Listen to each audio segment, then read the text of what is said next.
Have you ever really stopped to think about our most fundamental theories of the universe, like quantum field theory?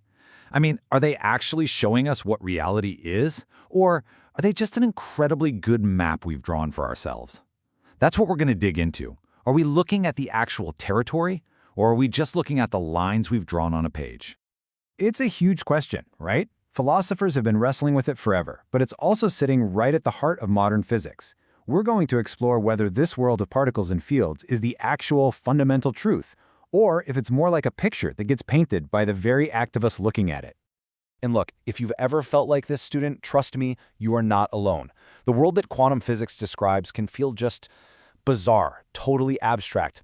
But that feeling, that sense of being completely lost, that's actually the perfect place to start our journey today. So, to get our heads around all this, we're going to use a really simple but profound idea: the difference between a map and the actual territory it's supposed to represent. Think about it. A map of a city can be amazing, perfect for getting you from point A to point B, but nobody would ever mistake that piece of paper for the city itself, right? So what if our best physics is just a really, really good map? This idea suggests a complete shift in how we think about this.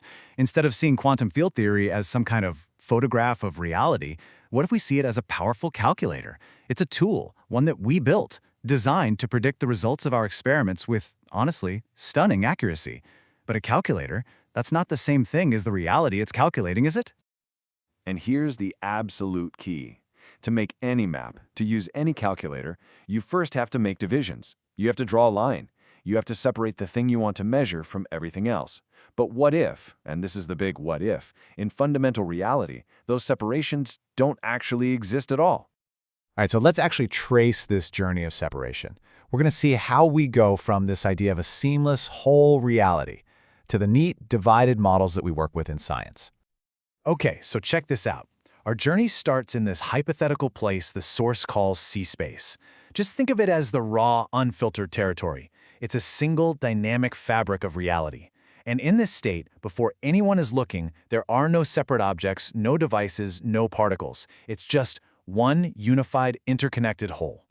Now, the very moment we decide to observe something, we make the first cut. It's a conceptual cut. Our consciousness literally draws a line in the sand. We single out an object we're interested in, let's just call it a measuring device, and we mentally separate it from everything else. That's separation A. And get this, it doesn't happen out there in reality, it happens in our minds. And bam! That first mental slice creates what the diagram calls the human perspective. This is the world you and I experience every single day. A world full of distinct things. You, me, the screen you're looking at, a coffee cup. All of these are products of separation A, our mind's way of carving up reality into pieces we can actually manage.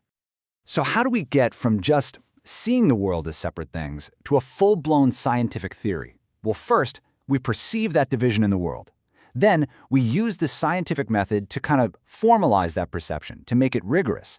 And that leads us to the final step, creating even more precise, deliberate separations on paper, all to build a model that actually works. Okay, now we're putting on our lab coats and getting to the scientific model on paper. Here, scientists create what's called separation B, a really sharp line between their measuring device and the specific thing they want to study. Then comes separation C, which draws a boundary around that thing, isolating it from everything else in the model. These are totally artificial borders, but they're what make the calculations possible. So let's just recap this real quick. We start with reality, or C-space, which has zero separations. It's a unified whole. Then our human perspective comes in and introduces the first cut, separation A. And finally, the scientific model we write down on paper requires two more, B and C. The whole journey from reality to theory is a journey of adding more and more divisions. So, what does all this mean for science itself? If our knowledge is built on these separations that we are creating, what does that really tell us about what we're doing? Think about it. If the very act of doing science is the process of making these cuts in reality's fabric, then what is quantum mechanics really telling us? Is it telling us about the fabric itself, or is it telling us about the way that we cut it? And this leads to a pretty stunning conclusion. Maybe we've had it backwards this whole time. We've been desperately trying to find the fundamental machinery of reality inside of quantum mechanics, but according to this view, maybe that's the completely wrong place to be looking. And this, right here, is the punchline. For decades, physicists have been arguing about how to interpret the weirdness of quantum mechanics. But what if it doesn't need an interpretation? What if quantum mechanics is the interpretation? It's the set of rules that pops out from our divided, human way of seeing things. It's not the territory, it is the map. Now that is a powerful, powerful idea, but it also presents a huge challenge. If our very tools for looking at the universe are what create the divisions, how could we ever possibly hope to see the undivided whole? It feels like a total paradox, right? The moment we try to measure the seamless fabric, we introduce a separation, and we're right back to our divided human perspective. We're caught in this loop where our tools define what we're able to see. So, is there any way out of this? Well, maybe. There's a new approach that's pretty fascinating. Instead of trying to observe the whole thing with tools that we know will divide it, what if we tried to build it from the ground up? Some researchers are using computer simulations to try and rebuild this undivided fabric. The goal is to see if the behaviors we see in the real world, things that look like particles, just emerge naturally from this simulated whole, without us having to force any separations on it first.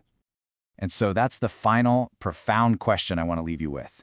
When we look out at the cosmos with all of our incredible scientific tools, are we actually pulling back the curtain on ultimate reality? Or are we, in some deep way, just looking into a mirror, seeing a world that is perfectly shaped by the very way we've chosen to look at it?